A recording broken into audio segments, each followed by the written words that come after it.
L'Octavi Serret és una màquina de fer cultura.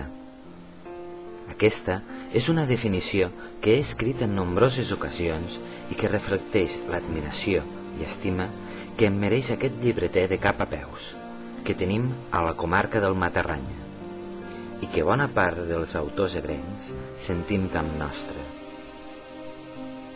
Què seria de la literatura catalana amb un Octavi a cada comarca dels Països Catalans?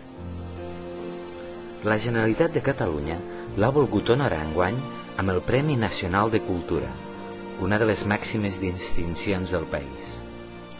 A la ciutat de Lleida, el 3 d'octubre, l'amic Octavi veia recompensats molts esforços i moltes il·lusions. Molta passió pel món del llibre. Sona bé el nom del premi. És mereixedor l'home. És un honor igualment per a la resta de gent de lletres de les comarques centrals dels Països Catalans que treballem al seu costat. I nosaltres li hem volgut fer un regal, el qual no podia ser d'altra manera que en forma d'apunt a internet. Molts blocaires ebrencs i matarranyencs van penjar un apunt lloant la figura del llibreter més autèntic dels que es fan i es desfan. Un llibreter que va creure en les noves tecnologies quan encara eren una cosa incipient. Un llibreter que encara conserva aquell regust ancestral quan un llibre era considerat un tresor. Un llibreter que mereixia que els companys de lletres del territori convertíssim aquells apunts en format digital a format paper. I aquí el teniu, un llibre que homenatja un home senzill de Vall-de-roures, que viu per plaer rodejat de lletres, viu per a les lletres i per als seus conreadors i les seves conreadores. Una nit, l'escriptor i professor ulldeconnenc Manel Oller va voler intercanviar unes paraules amb mi, cosa que fem sovint. Manel és un altre gran entusiasta lletrat que s'emociona cada cop que veu iniciatives literàries a les comarques centrals dels Països Catalans.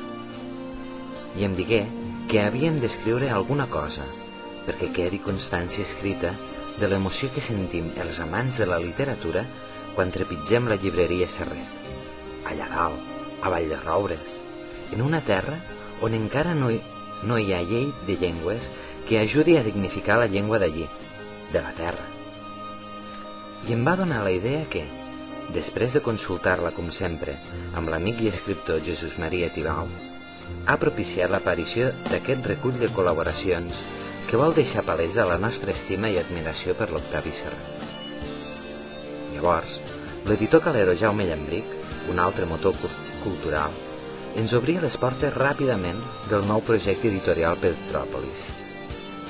A partir d'aquí, tot rapidíssim, tal com li agrada fer les coses a Octavi, que sempre porta un coet al cul. Més pronte que de seguida, com diem a la riba baixa de l'Ebre. Entrem en contacte amb un munt de blocaires, escriptors i agents culturals del territori i de la resta del país. Tothom s'apressa a fer-nos arribar els seus escrits, des de Capellades, Sarroca de Lleida, La Codonyera, Campredó, Jesús, pobles menuts carregats d'empenta literària. Tot el procés s'ha de portar amb el màxim secret, ja que volem que la sorpresa sigui majúscula. Cal agrair de tot cor l'entusiasme que han demostrat els autors i les autores per tirar endavant el nostre humil homenatge a l'amic llibreter. I és que el Premi Nacional de Cultura ha tocat a Vall-de-roures. Una expressió semblant es diu quan toca la loteria de Nadal. I és que a nosaltres ens toca la loteria diàriament, amb la feina incansable d'Octavi Serret, amic de les lletres, llibreter, amb tota l'estima de tots i totes. Amic d'Issolirens.